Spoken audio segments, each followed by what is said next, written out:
following online, please use hashtag #InnovateForClimate. I'm excited for my discussion here today with Dirk Forrister, President of the International Emissions Trading Association. So for those who don't know, could you just tell us more about the organization?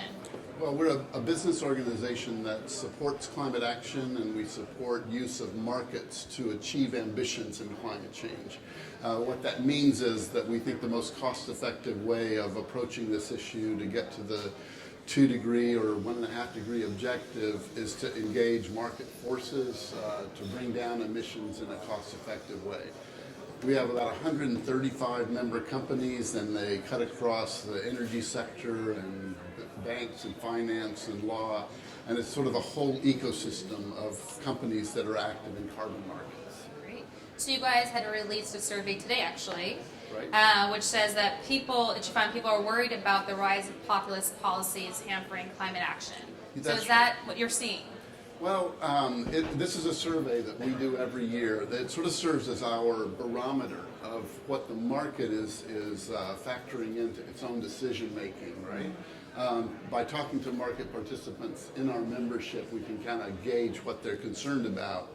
So one of the questions we asked was, how do you think the rise of populism and focus more nationally rather than internationally will affect climate policy? And it appears as a concern to a lot of people. So that was an interesting finding. Climate change is an issue where you really need international cooperation to get to the objective. You can't do it in silos. So this is something the business community is feeling. Now that finding came in juxtaposition with another finding, which was, do companies see an increase or a decrease in corporate board attention and senior leaders inside of companies? And at least in our membership, that wasn't true. They said the board attention is increasing or staying the same. That was the dominant answer. So it's interesting to see how corporates are reacting to this shift. As one of my members put it to me, maybe it means that companies don't deal with gerrymandering and companies don't deal with electoral colleges. They deal with broad public concern of their customer base. So are you seeing kind of more business engagement post-Paris? I am. I think the interesting thing that's happened is that the action has sort of shifted more to a national and subnational level, and that's where business really gets done. So for my membership, we're incredibly active in the EU because of changes to the EU ETS, in China because the launch of what will be the largest carbon market later this year. So that's got business attention. California, Quebec, Ontario, Canada at large is something that business is really paying attention to. So it's not like you go to one place to some meeting in Bonn and it all happens there. It's happening all over the world now. Yes. So yesterday you guys had released, in collaboration with the World Bank, the Carbon Markets Readiness Guide. Right. So can you tell us more about that? Right. So the World Bank has a terrific program that's assisting countries that want to bring forward carbon pricing programs called the Partnership for Market Readiness.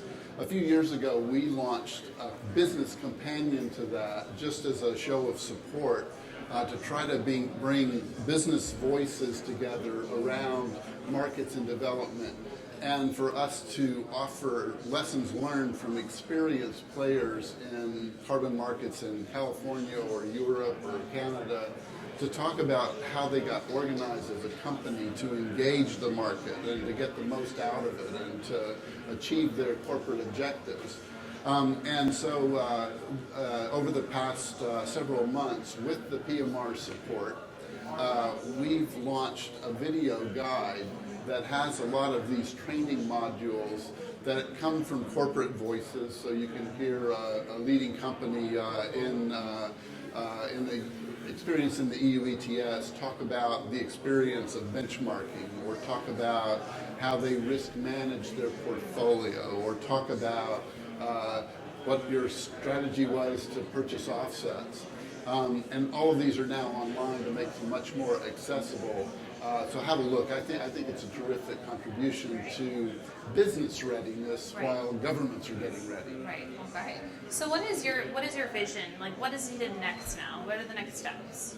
Well, we had a huge breakthrough with the Paris Agreement and mobilizing national actions. Business has to be part of that. And I think now we're in a phase of understanding how rules will be written at national level, but it's also got this hidden potential in it in Article 6 of the Paris Agreement about, through linkages, how could we do even more? How could we mobilize more action? How could we stimulate more investment? How could we actually address the problem in a more economically efficient manner? The rules are being worked on Article 6, but the magic of it all is going to come from the ground up in systems that are compatible, that can link together over time.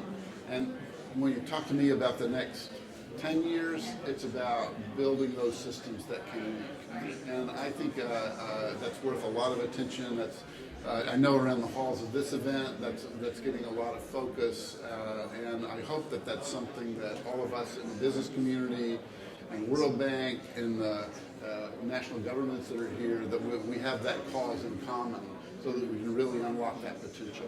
So just on that, I mean, what do you think is the scale of challenge now to get to the climate action? Is that more in the business development? I mean, what is the main challenge do you see? Well, I think business needs frameworks. We need regulatory frameworks to invest around. You can take voluntary action, but it kind of only gets you so far, and there's some terrific things happening in voluntary markets, and I just think that what has to happen is to get more national systems that are set up in a proper legal way so that companies know how to invest and can do so with assurance that they're going to get returns on their investments. Now that's something we can collaborate with government on, business and government, and technical assistance from the World Bank and others. But I do think that the secret to it is that you do need laws. Okay. Well, thank you so much. Great. We just heard live from Dirk Forrister, President of the International Missions Trading Association. Stay tuned for more interviews on facebook.com/connectforclimate. Thank you.